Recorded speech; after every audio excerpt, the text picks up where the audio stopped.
স্থানীয় সরকার নির্বাচন নিয়ে যে প্রসঙ্গটি এনেছিলাম, আপনার কাছে প্রশ্ন করেছিলাম যে স্থানীয় সরকার নির্বাচনে দলীয় পরিচয় ছাড়া আওয়ামী লীগের নেতাকর্মীরা যদি দলীয় মার্কা ছাড়া যদি আসে, সেক্ষেত্রে আসলে কোনো সংঘাতের আশঙ্কা আছে কিনা, থাকলে কি করণীয়? ডেফিনেটলি আছে।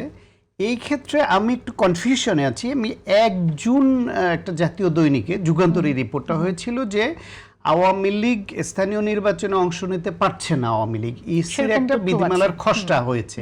এখন এইটার এখনো পর্যন্ত চূড়ান্ত অবস্থাটা কি আমি জানি না, হান্নান মাসুদ জানে কিনা বা আপনি জানেন কিনা জানি না। সেখানে এরকম ছিল যে নিষিদ্ধ ঘোষিত কোনো দল বা কার্যক্রম নিষিদ্ধ কোনো দলের কোনো পদধারী কেউ ওই পদে থাকলে তিনি নির্বাচন করতে পারবেন না, এবং তার যে অঙ্গীকারনামা সেখানে একটা উল্লেখ করতে হবে তিনি এরকম কোনো দলের সদস্য কিনা, এবং ভুল তথ্য দিলে তার প্রার্থিতা দলীয় পরিচয় রেখে করতে পারবে না। এক্স্যাক্টলি। কিন্তু আমার প্রশ্নটা হচ্ছে যে দলীয় পরিচয়টা যদি পদত্যাগও করে ফেলে, স্থানীয় লোকজন তো জানবেই যে সে আসলে এই রাজনীতি করে। এবার বলছি, যে দলই নেই ওখান থেকে পদত্যাগ সে কিভাবে করবে, আর পদত্যাগটা গ্রহণ কে করবে?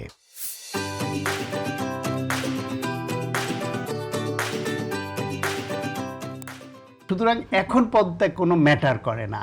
তিনি শেষ পর্যন্ত ওই দলের সদস্য ছিলেন, মানি নিষিদ্ধ ওইটা স্থিত অবস্থায় আছে, স্ট্যাটাস কো। ওই অবস্থায় যাদের শেষ পর্যন্ত সদস্য ছিলেন তারা আসলে নির্বাচন করতে পারবেন না ওই ফর্মুলায়।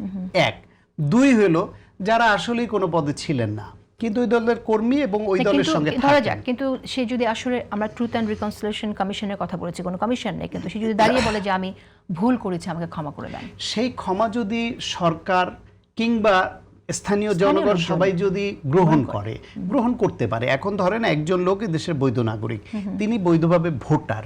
আওয়ামী লীগকে এটি কিন্তু জামায়াত, বিএনপি এবং এনসিপির জন্য একটা পরীক্ষাও হতে পারে। যার বিরুদ্ধে ফৌজদারি অপরাধে মামলা আছে সে তো করতে পারছে না, তারা পলাতক। যে সরাসরি ওই দলের পদধারী সে করতে পারছে না, কারণ পদধারীরা করতে পারবে না।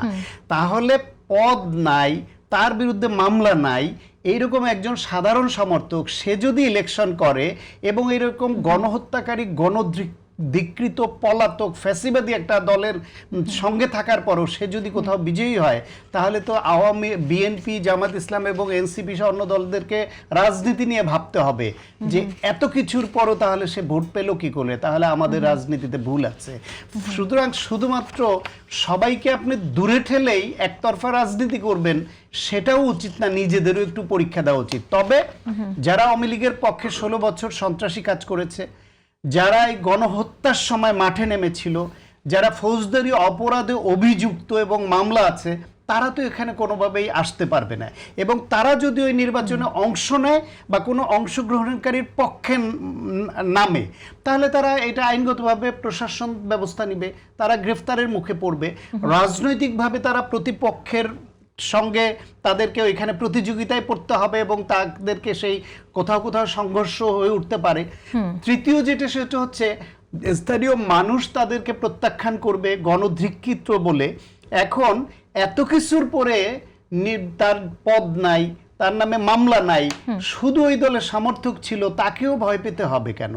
তাকেও ভয় পেলে তাহলে আপনারা কি রাজনীতিটা করছেন? রাজনীতি দিয়ে তাদেরকে পরাজিত করতে না পারলে বুঝতে হবে যে এদের রাজনীতিতে সমস্যা আছে। সেটা তো নিজেদেরকে অন্যরা রিকনসিলিয়েশন করুক আর নিজেদের আত্ম উপলব্ধি আসুক যে যে রাজনীতি করছি আমরা, এর পরিবর্তন দরকার। সাধারণ মানুষ এত গণহত্যা করার পরে, গণধিকৃত হওয়ার পরে, লুটপাট করার পরে, মানুষের ভোটের অধিকার কেড়ে নেবার পরে তাদের নেতাকর্মীরা পলাতক, সেই অবস্থায় একজন তাদের সমর্থক, তার পক্ষে ভোট চলে যাবে, ওই ভয় পাওয়ার কোনো কারণ আমি দেখি না।